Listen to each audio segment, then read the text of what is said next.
Europeans have always smelled. Let's stop using polite words like odor. This wasn't a whiff. This wasn't a bad day.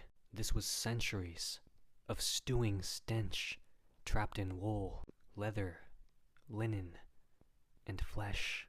It was historical, systemic, biological stench policy. A full body, all angles, top to bottom, olfactory assault. Their breath reeked of rotting meat and mouth fungus because they didn't brush, just chewed cloves or rubbed ashes on their blackened teeth.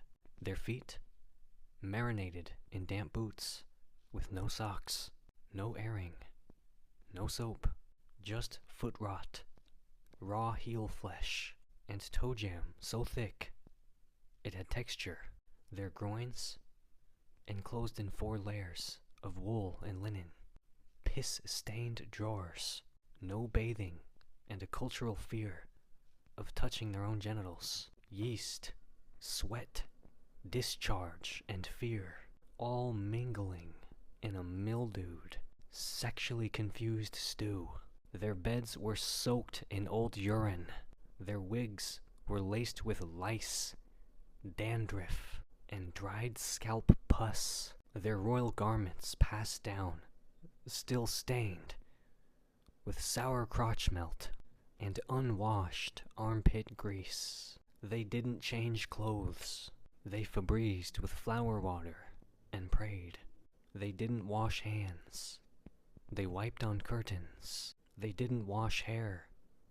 They powdered over rot and wore it like status, and you could smell it coming. Diplomatic records say indigenous envoys smelled European ships before they saw the sails. Maori leaders recoiled from dead water scent of settler bodies. In the Congo, elders noted that the missionaries brought the smell of old meat. In India, servants had perfumed cloths to their faces. Everywhere they landed, they brought an odor that could peel bark off of trees. But here's the real kicker. They called other people unclean. They walked into bathed, perfumed, scented, flower-oiled civilizations and gagged the air, and then tried to rewrite the story like they were the teachers of cleanliness. The Yoruba had soap made from shea and ash centuries before Europe had running water. The Aztecs used herbs, clays, and sweat lodges. The Khmer bathed twice a day in flower-infused river water. But the Europeans came with crotch fumes, beard rot, and medieval fear, and still claimed moral high ground. Let's be clear, Europe didn't just smell. It festered. The stench bubbled. It wasn't on the surface. It was in the walls of the castles, the folds of linen, the seams of history. They colonized the world, while leaking mildew from every pore. Every handshake was damp. Every breath was sour. Every empire was built on body odor. And when the stench got too thick to bear, what did they do? They didn't wash. They perfumed. They didn't clean the rot. They masked it. Europeans have always smelled. They exported genocide, greed, disease, and they did it reeking. Gope. Europeans have always had fleas. They didn't catch fleas. They cultivated them. They built entire social orders on welts and scabs. Their wigs weren't just powdered. They were squirming, laced with flea eggs, lice droppings, and dried pus from last week's scratching. Fleas nested in their corsets. Fleas drowned in grease behind their ears. Fleas did laps in the folds of their unwashed neck ruffles. Every time they bowed, something jumped. You think Versailles was glamorous? It was a parasite rave, under silks and lace, colonies of fleas, feeding on royal crotch sweat, scratching so loud it echoed off of marble. One hand signing decrees, the other hand fumbling beneath petticoats to crush a moving itch. They didn't bathe, they dusted. They sprayed white powder over infestations, like a baker glazing a rotten cake. They stuffed flea traps with honey-soaked fur and wore them like necklaces, as if collecting bugs in your cleavage was somehow elegance. Meanwhile, the Igbo bathed daily in river beds. The Swahili rinsed their heads with clove water. The Malay steamed herbs into their pores. And the Europeans fermented under 16 layers of wool in July, scratching like dogs and pretending it was divine providence. And then they exported it. They brought their fleas to the Americas, to Africa, to Asia, to the Pacific. They globalized the infestation. They turned boats into flea incubators, turned colonial mansions into pest hostels, turned sacred lands into scratching posts. The only thing more consistent than their plunder was the swarm beneath their thighs. So no, this isn't metaphor. It isn't exaggeration. This is historical hygiene fact. Europeans have always had fleas, and they wore them like heirlooms. Gope. Europeans invented swamp crotch. Let's be clear, nobody else on Earth was suffering from full-body wool sweat and fermented genital humidity until Europeans pulled up. They didn't just get swamp crotch. They industrialized it, bottled it in breeches, and mailed it to every continent. What is swamp crotch? Let's define it historically. Moisture trapped between the thighs for hours, days, weeks. Friction blisters soaked in salt and secretion. Underwear fused to groin skin with sweat and discharge. Yeast bloom in the folds. No air circulation. No cleaning. No shame. This was not a side effect. This was the outfit. The ingredients of European swamp crotch TM. 5 layers of wool. No breathable fabric. No regular bathing. Underwear worn seasonally, if at all. A cultural fear of genital touch. A religious ban on nudity. A climate of repression and unventilated heat. They dressed like meat in a cellar and rotted accordingly. And it wasn't just the peasants. Swamp crotch was in royal thrones, in the bishop's robes, in powdered ballroom breeches, in the musty corsets of court, itching through every Enlightenment salon. Europe smelled like wet goat and powdered regret from the waist down. Doctors described persistent, sour dampness among noble women. Travelers recorded a wafting stench under the petticoats of duchesses. Letters mention a swamp-like film between my thighs. Meanwhile, the Yoruba used shea and airflow. The Arawak used clay, palm oil, and river bathing. The Khmer wore loose shirts, open air, lemongrass scrubs. The Somali used frankincense and open ventilation. The Lakota used sage steam and bare leg hygiene rituals. But Europeans, they wrapped their rot in linen and declared modesty. They called others primitive, while their own drawers were swamp breeding grounds for yeast infections, thigh blisters, crotch mildew, boil clusters, infected ingrowns, fungal slime trails, discharge glue, ball rash with flakes and fermented sex stains baked into the seams. This is what they wore under armor, under corsets, under colonial uniforms, and they spread it.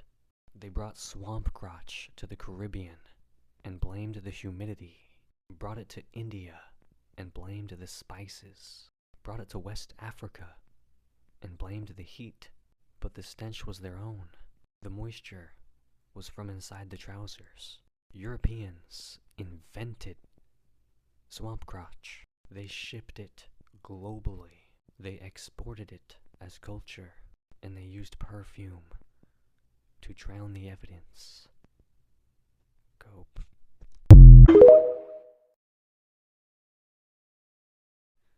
Europeans have always had fungus. We need to stop being polite about this, because the truth isn't just that Europeans were dirty. They were festering, flaking, dripping, peeling in patches. They weren't building empires. They were fermenting in their own boots. You want the truth? Europe was a walking yeast infection. Toenails blackened and curling like horn. Socks fused to skin. Moisture trapped in woolen folds. Cracks between toes stuffed with yellow-white decay. Scalps flaking like ash in winter. Taint rot. Ball mildew. Underboob moss. And they normalized it. They designed around it. Tight corsets with no ventilation. Trousers soaked in sweat with no washing. For months, priests with mold in their robes. Kings with fungus under their crowns. Even their holy relics were moldy. Literally, we have museum records of fungi growing on preserved saint corpses. Meanwhile, in Mali, healers used shea, crushed kola nut, and antifungal earths from the Niger floodplain. In the Philippines, vinegar baths with guava leaf kept folds dry and infection-free. In indigenous Amazonian communities, they brewed powerful antifungal tonics from bark that science still can't replicate. But the Europeans showed up oozing, flaking, and itching, and called them unclean. Let's talk about their food. Ergot fungus in their bread led to seizures, hallucinations, and vomiting black foam. Whole villages convulsing and clawing at their skin. And what did they blame? Witches. Not the spoiled grain. Not the damp cellar. Women. Let's talk about the colonies. They stepped off mold-infested ships into tropical climates and immediately began to rot. Jock itch spreading in military camps. Mouth thrush in missionary schools. Infected armpits in plantation barracks. And they exported every spore. Fungus in their maps. Fungus in their beds. Fungus in their theology. A rotting body and a rotting soul. Europeans didn't just have fungus. They built a civilization that required it. Without rot, they'd have nothing left to cling to. Without mold, they'd have no bread. Without flake, no powder. Without sweat, no stink. Europe has always been leaking, and it still is. Cope. Europeans have poisoned everything.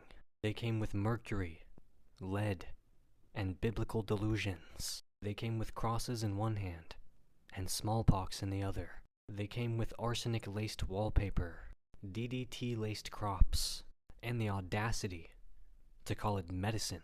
And they didn't just poison people. They poisoned everything. They poisoned the rivers of Kemet, where papyrus once carried the thoughts of Imhotep, now choked with British industrial runoff. They poisoned the wells of Palestine, digging Zionist settler sewage canals above ancient springs sacred to the prophet Dawood. They poisoned the lakes of Uganda with copper waste from Kilembe. They poisoned Lake Victoria, once called Nelu Bale, turning the food basket of East Africa into a dump site for British colonial fish factories, and called it trade. They poisoned the air in Ladakh, Tibet, Xinjiang, building mines at the roof of the world. They poisoned the salt flats of Rajasthan, then exported that salt back to India at a tax. Gandhi had to walk 240 miles just to say no to salt poisoned by empire.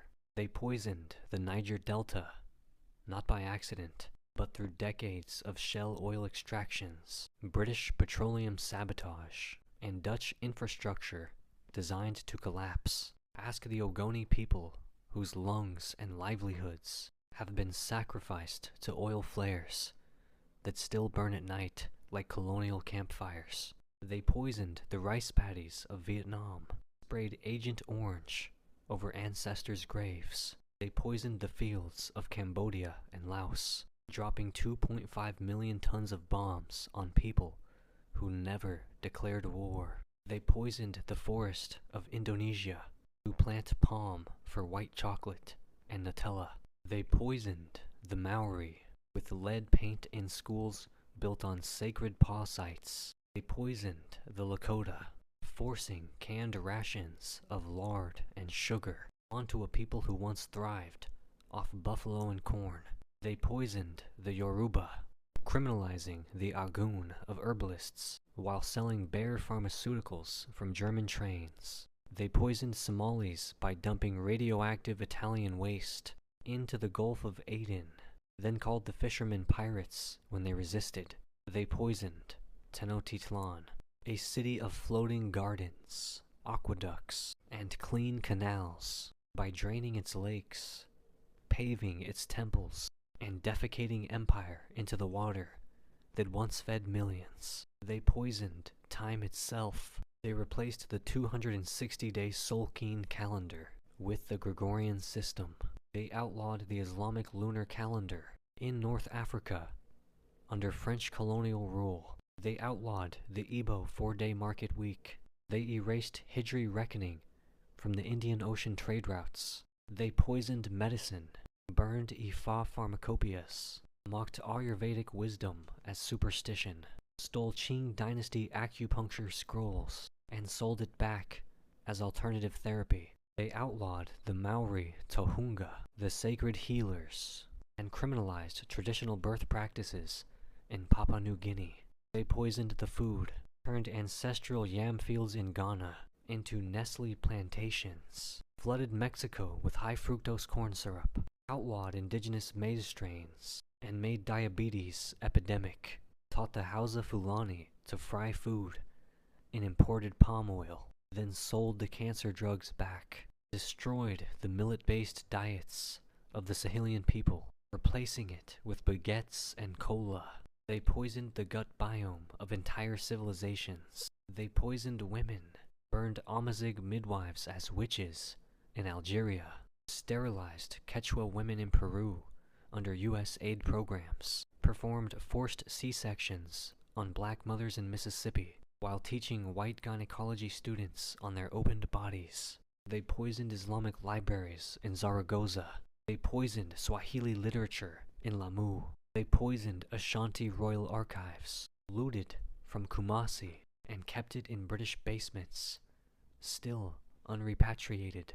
They poisoned languages. They banned Dakel in Canada, banned Ainu in Japan, banned Irish Gaelic in Ireland, banned Wolof in Senegal, taught English to Igbo children with slaps and soap in the mouth. They poisoned the womb of Pachamama, the earth herself, built lithium mines on the bones of Aymara elders, dug uranium from Navajo lands for bombs dropped on Hiroshima, pumped plastic into the blood of every unborn child on Earth, and then called for recycling. Europeans have poisoned everything. and then blamed the victims for coughing. They poisoned the body, the breath, the land, the memory, and now they want to be the therapists, the saviors, the clean energy consultants. No, you cannot decolonize a poison designed to spread. You cannot reform a wound made to rot. You cannot unspill mercury from the bones of our rivers. You cannot compost genocide. Europeans have poisoned everything, and history will not forget the taste of it. Cope. Europeans have always had lice. Let's not beat around the bush. Or rather, let's talk about the fact that Europeans never stopped scratching theirs. Because while they were busy calling other civilizations dirty or primitive, they were literally crawling with parasites. Not figuratively, literally crawling. Head lice, body lice, pubic lice, all three. And not as a rare occurrence, but as a chronic European condition. Medieval monarchs itched under fur-lined crowns. Victorian children were sent to school with combs soaked in vinegar, not because it worked, but because they hoped it would. Aristocrats powdered their wigs to cover the eggs. Louis XIV's Versailles Palace didn't even have functioning toilets, but it did have lice. Meanwhile, let's be clear, in Yoruba society, children were groomed daily with carved ivory or wooden combs, oiled with shea butter, and kept parasite-free. In the Andean highlands, Aymara women used quinoa ash and mountain herbs to kill lice without ever stripping the hair of its natural shine. In India, Ayurvedic texts described how to maintain the scalp and the spirit. No synthetic soap, no lice, no shame. Even among the nomadic Tuareg of the Sahara, whose environment was dry and harsh, lice were not normalized because hygiene was ritualized. But Europe made it fashion. They invented powdered wigs, not just for style, but to hide infestations. They wore layers of wool in warm seasons, slept in damp communal beds, and avoided bathing for religious reasons. Some didn't even believe water should touch the body, and when lice spread typhus and trench fever in their wars and colonies, they blamed the weather, not their own filth. They colonized entire continents while scratching their scalps raw, dragging lice to lands that had no lice problems before contact. They brought parasites to boarding schools, to plantations, to prison camps, to indigenous villages, and called it civilization. They exported infestation. They globalized itch. And when non-Europeans described their own ancestral hygiene methods, Europeans laughed, called it folk medicine, witchcraft, unscientific. But somehow vinegar and powdered wigs were enough to make them enlightened.